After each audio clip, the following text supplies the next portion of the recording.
Si nous nous adressions à des personnes qui ont une responsabilité dans cette question de l'édification de l'Église, il serait utile que nous nous y arrêtions ici pour quelques instants. Mais nous résumerons pour nous cette question simplement à ceci. Nous regardons les actes et les épîtres comme nous exposant la technique de l'Église et des Églises, et nous l'adoptons comme un système cristallisé de pratiques, d'ordre, de forme et d'enseignement. Et c'est précisément en cela que réside la faiblesse de toute cette position.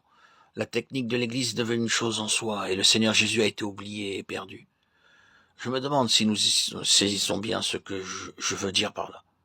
Nous le savons, le chemin du Saint-Esprit, c'est de présenter Christ, et de révéler Christ au cœur, et de montrer que c'est Christ,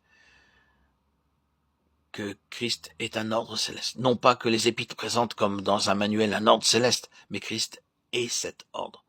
Et tout ce qui appartient à l'ordre doit être gardé en relation immédiate avec la personne vivante. Si l'ordre devient une chose, il devient un système terrestre. Et nous pourrions alors établir, d'après les épîtres, une centaine de systèmes terrestres différents, bien que tous édifiés sur les épîtres. On pourra appuyer sur les épîtres n'importe quel nombre de systèmes différents, d'interprétations différentes, représentés par les ordres chrétiens d'ici-bas, et cela pour la seule raison qu'ils ont été séparés d'avec la personne. Nous le voyons, bien-aimés. Il y a de nombreuses choses, de nombreux sujets, de nombreux thèmes, de nombreux enseignements. Il y a le royaume de Dieu, il y a la sanctification, il y a la vie éternelle, il y a la vie victorieuse, les vainqueurs ou la vie triomphante. Il y a le retour de Christ. Ce ne sont là que quelques sujets, thèmes ou vérités, comme on les appelle, que l'on a tiré des Écritures pour les développer et qui sont devenus des choses au sujet desquelles on s'est beaucoup préoccupé, pour lesquelles on a beaucoup d'intérêt en tant que chose.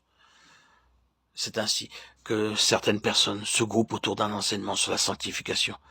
Ils sont les adeptes de la vie de sanctification et cela devient un isthme. D'autres se groupent ailleurs et se limitent par la haie de la seconde venue, du retour du Seigneur, de la prophétie et de questions de ce genre. C'est ainsi que l'on forme des groupes. J'aimerais affirmer que tout cela serait absolument impossible si la personne du Seigneur Jésus était dominante. Qu'est-ce donc que le royaume de Dieu? C'est Christ. Si nous pénétrons tout au cœur des évangiles, nous y trouverons que le royaume de Dieu, c'est Jésus-Christ. Si nous sommes en Christ, de manière vivante, nous sommes dans le royaume. Et nous connaissons à mesure que le Saint-Esprit nous enseigne Christ, ce qu'est le royaume, dans chacun de ses détails. Le royaume n'est pas avant tout une chose. Le royaume, lorsqu'il deviendra une chose universelle, sera simplement l'expression, la manifestation de Christ. C'est tout. Nous entrons dans le royaume en et par Christ. Et cela est vrai de toutes les autres choses.